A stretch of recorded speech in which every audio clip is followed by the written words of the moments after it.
Press మిత్రులకి నమస్కారం. పెద్దలందరూ మాట్లాడారు. గత వారం రోజులుగా తెలంగాణ రాష్ట్రంలో జరుగుతున్నటువంటి ప్రజాపాలన కాంగ్రెస్ పార్టీ ప్రభుత్వం నిర్వహించేటువంటి గ్రామ సభలు పూర్తి అట్టర్లీ ఫ్లాప్ అయినాయి. అన్ని వర్గాల ప్రజలు తమ నిరసనను సంబంధిత అధికారుల ముందు అక్కడో ఇక్కడో ఎక్కడైనా ఎమ్మెల్యే అధికార పార్టీ వాళ్ళు హాజరైతే వారి ముందు, మంత్రులు పాల్గొంటే వారి ముందు మోసపోయినటువంటి ప్రజలు నిరసన వ్యక్తం చేసేళ్ళు. మన వరంగల్ ఎరెస్ట్వేల్ జిల్లాలో తీవ్రమైన నిరసనలు కాంగ్రెస్ పార్టీ ఎమ్మెల్యేలు ఎదుర్కొన్నారు. ఇవాళ చివరి రోజు గ్రామ సభలకి. గ్రామ సభల షెడ్యూల్ ఇస్తానప్పుడు ముఖ్యమంత్రి రేవంత్ రెడ్డి గారి ప్రభుత్వం ఏం చెప్పింది? ఇవాళ గ్రామ సభలు ముగింపు దశకు వచ్చే వరకు దాని అర్థం ఎట్లా మారింది? తెలంగాణ ప్రజలను గోల్మాల్ చేసి అధికారంలోకి వచ్చిన కాంగ్రెస్ పార్టీ అదే గోల్మాల్ మాటలతో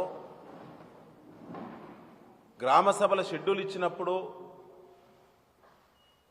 మీరు లబ్ధిదారుల వివరాలు 4 పథకాల ప్రారంభం 26వ తేదీ రాజ్యాంగ అమల్లోకి వచ్చినటువంటి పవిత్రమైన రోజున ప్రారంభిస్తామన్నారు. మీకు ముఖం లేదు కాబట్టి, మిమ్మల్ని ఎవరు కూడా విశ్వాసంలోకి తీసుకునే పరిస్థితి లేదు కాబట్టి మీరు ఓట్లేసిళ్ళు, దేవుళ్ళ మీద ఓట్లేసిళ్ళు, చివరికి రాజ్యాంగం అమల్లోకి వచ్చిన పవిత్రమైన దినాన్ని కూడా మీ పాపపు అబద్ధపు మోసపూరితమైనటువంటి హామీలకు కేంద్రం చేసే ప్రయత్నం చేసిందని చెప్పి గతంలోనే బీఆర్ఎస్ పార్టీ ప్రకటించింది. ఇవాళ అదే నిజమే. ఇవాళ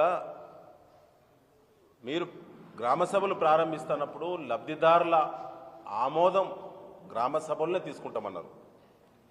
ఈ రాష్ట్రంలో ఒక్క లబ్ధిదారునైనా ఇప్పటి వరకు సెలెక్ట్ చేసినలా రైతు భరోసా విషయంలో, ఇందిరమ్మ ఇండ్ల విషయంలో, రేషన్ కార్డు పంపిణీ విషయంలో, దాంతోపాటుగా ప్రతి వ్యవసాయ కూలికి 12,000 రూపాయలు ఇచ్చే విషయంలో, ఈ 4టికి రేపే ప్రారంభం అన్నారు కదా.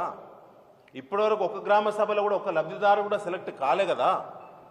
చీఫ్ సెక్రటరీ గారు ఇచ్చిన ఉత్తర్వులు ఏమున్నాయి? లబ్ధిదారులను వివరాలను ఎంక్వైరీ చేసి గ్రామ సభల్లో ఆమోదించాలని మీరు ఇచ్చారు ఆర్డర్స్. రేపు 26వ తేదీ ఈ రాష్ట్రంలో ఏ జిల్లాలో, ఏ గ్రామంలో, ఏ పథకంలో ఏ లబ్ధిదారుడు ఇప్పటి వరకు గ్రామ సభ ఆమోదం పొందిండు? ఇది మోసం కాదా? కేవలం స్థానిక సంస్థల ఎన్నికల హడావుడిలోనే మీరు చేసే డ్రామా అని చెప్పి ప్రజలందరికీ గ్రామాల్లో అర్థమైంది. ఇవాళ మీకు ముఖం లేదు. ఇవాళ ఎంతమంది మంత్రులు ఎన్ని గ్రామ సభల్లో పాల్గొన్నారు చెప్పండి, వివరాలు ప్రకటించండి. జిల్లాల కలెక్టర్లు ప్రకటించాలి. ఎంతమంది అధికార పార్టీ శాసనసభ్యులు వారి నియోజకవర్గాలన గ్రామ సభలో, వార్డు సభలో ఎన్ని జరిగినాయి, ఎన్ని అటెండ్ అయిన్లు? ధైర్యం ఉన్నదా? ఎక్కడన్నా అటెండ్ అయితే మొన్న మా నల్లబెల్లి గ్రామం నా ఊరికి వస్తే 200 మంది పోలీసులు, ఊరంతా, ఊరు చుట్టూ 8 రోడ్లు ఉంటే 8 రోడ్ల బారికేడింగ్, సెక్యూరిటీ, జేబులు చెక్ చేసుడు, ఊళ్ళో ఎవరు రాకుండా. అధికార పార్టీ ఎమ్మెల్యే ఏ గ్రామ సభ పోయినా 100-200 మంది పోలీసులు లేకుండా ఇలా వరంగల్ జిల్లాలో ఎక్కడ గ్రామ సభలు జరగలేదు. పోలీసుల అరాచకం పెరిగింది. సామాన్య మహిళలకు రక్షణ లేదు. నర్సంపేటలో మొన్న జరిగిన ఘటన సిగ్గుచేటు. 2 మహిళా మంత్రులు ఉన్నారు, సీతక్క గారు, సురేఖ గారు.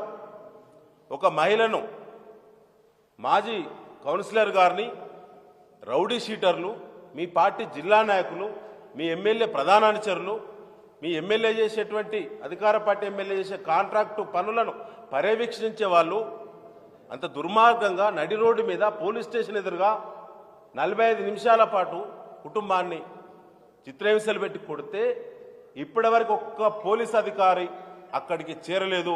48 గంటలైన సంఘటన జరిగి పైగా తప్పుడు కేసులు ఎస్సీ ఎస్టీ కేసులు వాళ్ళ మీదనే నమోదు చేసిన మళ్ళీ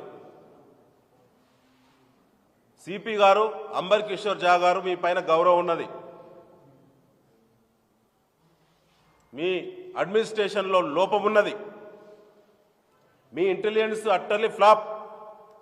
మీ ఎస్బీ పూర్తిగా కాంగ్రెస్ ఏజెంట్గా పనిచేస్తున్నది. ఇప్పటి వరకు జరిగిన పొలిటికల్ కేసులను రివ్యూ చేయండి. మొన్న నేను ఒక కేసులో 80 ఏళ్ల మండల పార్టీ అధ్యక్షుని జైల్లో పెట్టి మహిబాద్ జైలు అక్కడికి ములాఖాతు పోయే సందర్భంగా ఆ జైల్లో మగ్గేటువంటి వాళ్ళ బంధువులందరూ బయట భయంకరంగా చెప్తా ఉన్నారు, ప్రతి కేసు ఫాల్స్ కేసు, రాజకీయ ఒత్తిళ్లకే కేసులు అవుతున్నాయి. వరంగల్ సిపి గారి ఏరియాలో రివ్యూ చేయండి. ఎందుకంటే ఎమ్మెల్యేలకు AK-47 ఇచ్చారు. ఎమ్మెల్యేలకు AK-47 2+2 ఎట్లిచ్చారు, ఎంతమందికి ఇచ్చారు, AK-47 వెపన్ ఎప్పుడు వాడాలి, అందరు ఎమ్మెల్యేలు ఏమైనా టార్గెట్ ఉంటే పర్వాలేదు, మీ రివ్యూ కమిటీకి అధికారం ఉన్నది. మాకు తెలుసు చట్టాల మీద, మాకు 28 ఏళ్ల కింద నుంచి మాకు కూడా గన్మెన్లు, మాకు కూడా చట్టాలు తెలుసు. అందరు ఎమ్మెల్యేలకు AK-47 2+2 ఉన్న వాళ్ళకి ఏ విధంగా మీరు ఇవ్వడం జరిగింది? మీ ఎస్ఆర్సీ కమిటీ ఆమోదం ఉన్నదా? AK-47 పెట్టుకొని ఎమ్మెల్యేలు సామాన్య ప్రజల చుట్టూ తిరిగితే ఆ వెపన్ ఎక్కడ ఉండాలి, ప్రజాక్షేత్రంలో ఎక్కడ పడితే అక్కడ వాడచ్చా? ప్రకటన చేయాలి బహిరంగంగా. ఇలా AK-47 పెట్టుకొని గ్రామ సభల్లో అధికార పార్టీ ఎమ్మెల్యేలు వరంగల్ పాత జిల్లా మొత్తం 10 వాహనాలు పెట్టుకొని నాన్ లోకల్ పీపుల్ గుండాలను, రౌడీలను, రౌడీ షీటర్లను పట్టుకొచ్చి గ్రామాల్లో గ్రామ సభల్లో అగత్యాలు చేస్తూ ఉన్నారు, అరాచకాలు చేస్తూ ఉన్నారు, సెటిల్మెంట్లు చేస్తూ ఉన్నారు. ప్రైవేట్ కబ్జాలు అయిపోయినాయి, కాలేజీల కబ్జాలు వెంటబడుతున్నారు మీరు అధికార పార్టీ వాళ్ళు. దానికి AK-47 ఇస్తావా? వెంటనే రివ్యూ జరగాలి. టార్గెట్ ఉంటే మేము గౌరవిస్తాం. మాకు తెలుసు టార్గెట్ ఏంటిదన్నది. X గురించి తెలుసు, X2 గురించి తెలుసు, Y గురించి తెలుసు, Z గురించి తెలుసు.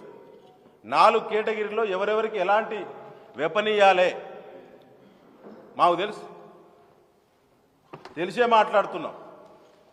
మేము చాలామంది రిటైర్డ్ సీనియర్ అధికారులతో అనేక సార్లు మాట్లాడి ఒపీనియన్ తీసుకునే మాట్లాడుతున్నాం. దయచేసి పోలీస్ పాలన, ఈ అరాచక పాలన ప్రజలు ముగింపు పలికే సమయం దగ్గరికి వచ్చిందని చెప్పి తెలియజేస్తూ ముగిస్తున్నాను. Thank you. ఇప్పుడు మాజీ మంత్రి పెద్దలు